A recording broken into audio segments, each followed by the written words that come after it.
NSIT निखारता है आपकी प्रतिभा को। NSIT, a place to imagine, invent and inspire. NSIT, अम्हारा, Bihta, Patna. नमस्कार, आप देख रहे हैं सिटी पोस्ट लाइव। मैं हूं अनामिका सिंह। पिछड़ी जातियों को लुभाने को लेकर उत्तर प्रदेश के मुख्यमंत्री आदित्यनाथ योगी का मास्टर स्ट्रोक मोदी सरकार को रास नहीं आ रहा है। उत्तर प्रदेश में 17 अन्य पिछड़ी जातियों को अनुसूचित जाति में शामिल करने को लेकर योगी सरकार के फैसले पर केंद्र सरकार ने तगड़ा ब्रेक लगा दिया है। राज्यसभा में मंगलवार को बहुजन समाज पार्टी के सांसद सतीश चंद्र मिश्र द्वारा इस मुद्दे को उठाए जाने पर केंद्रीय सामाजिक न्याय और अधिकारिता मंत्री थावरचंद गहलोत ने ये कहकर योगी सरकार को तगड़ा झटका दे दिया कि राज्य सरकार को ऐसा नहीं करना चाहिए था। किसी भी समुदाय को एक वर्ग से हटाकर दूसरे वर्ग में शामिल करने का अधिकार केवल संसद को है। पहले भी इसी तरह के प्रस्ताव संसद को भेजे गए, लेकिन सहमति नहीं बन पाई। गौरतलब है कि उत्तर प्रदेश में योगी सरकार ने पिछले हफ्ते ही राज्य की 17 पिछड़ी जातियों को अनुसूचित जाति में शामिल करने संबंधी फैसला किया गया था। सरकार की ओर से इस बारे में शासनादेश भी जारी कर दिया गया था और जिला अधिकारियों को जाति प्रमाण पत्र जारी करने संबंधी आदेश भी दे दिए गए थे। लेकिन अब केंद्र सरकार की आपत्ति के बाद योगी सरकार के इस फैसले पर सवाल खड़ा हो गया है।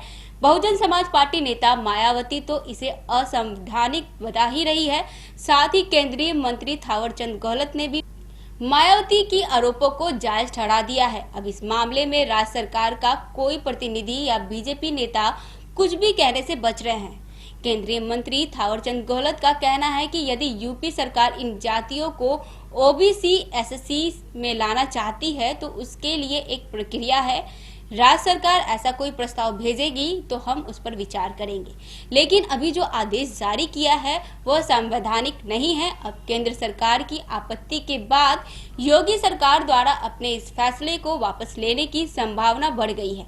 कानून के जानकारों का भी कहना है कि संविधान के अनुच्छेद 341 के तहत संसद की मंजूरी से ही अनुसूचित जाति, अनुसूचित जनजाति और अन्य पिछड़ा वर्ग की सूचियों में बदलाव किया जा सकता है। यहाँ तक कि अनुसूचित जाति, अनुसूचित जनजाति और अन्य पिछड़े वर्ग की सूचियों में बदलाव करने के अधिकार भारत के राष्ट्रपति के पास भी नहीं है। यही काम सिर्फ संसद कर सकती है।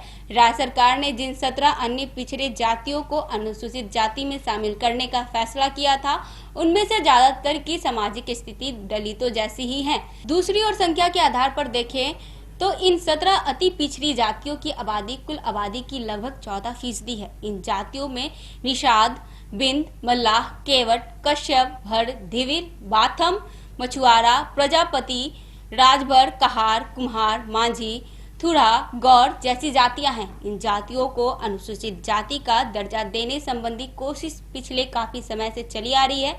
मुलायम सिंह के अलावा मायावती ने भी सरकार में रहते हुए ऐसा किया था और अखिलेश यादव के नेतृत्व में पिछली सपा सरकार ने तो मौजूदा सरकार की तरह बाकायदा आदेश भी जारी कर दिया था, लेकिन उच्च न्यायालय ने इस पर रोक लगा दी थी। दरअसल राज्य की बीजेपी सरकार की इस कोशिश को आरक्षण के बहाने सामाजिक समीकरणों को बदलने की रणनीति के रूप में देखा जा रहा है। आने वाले दिनों में 11 सीटों पर उपचुनाव होने हैं। माना जा रहा है कि इसी चुनाव को ध्यान में रखते हुए सारी कवायद की गई है। हालांकि तमाम पिछड़ी जातियों को बीजेपी अपने पक्ष में कर चुकी है, लेकिन अभी तक ये जातियां अपनी अपनी जाति के नेताओं के साथ ही खड़ी है। इस मास्टर स्ट्रोक के जरिए योगी सरकार ने इन सभी जातियों को साधने की कोशिश की थी, लेकिन ज्यादा जल्दबाजी से काम बिगड़ गया है और योगी और मोदी सरकार आपस में ही टकरा गई है। तो दोस्तों, ये कार्यक्रम आपको अच्छा लगा तो आप इसे लाइक करें, सब्सक्राइब करें, साथ ही बेल आइकॉन दबाना ना भूलें और ढेर सारा शेयर करें अपने दोस्तों के साथ। अपना प्यार और विश्वास बनाए रखें। धन्यवाद। क्या आप जानते हैं कि घर बैठे आप अपनी स्वास्थ्य समस्याओं का सॉल्यूशन पा सकते हैं सॉफ्ट केयर मोबाइल ऐप के द्वारा। अधिक जानकारी के लिए आप संपर्क कर सकते हैं। हमारे फोन नंबर्स हैं 9472981111, 9472982222। Soft care app, solution at your finger tips. यहाँ पड़ती है भविष्य की मजबूत नींव। हम मिलकर बनाते हैं बेहतर कल। गोपाल नारायण सिंह यूनिवर्सिटी, आपके बेहतर कल के लिए।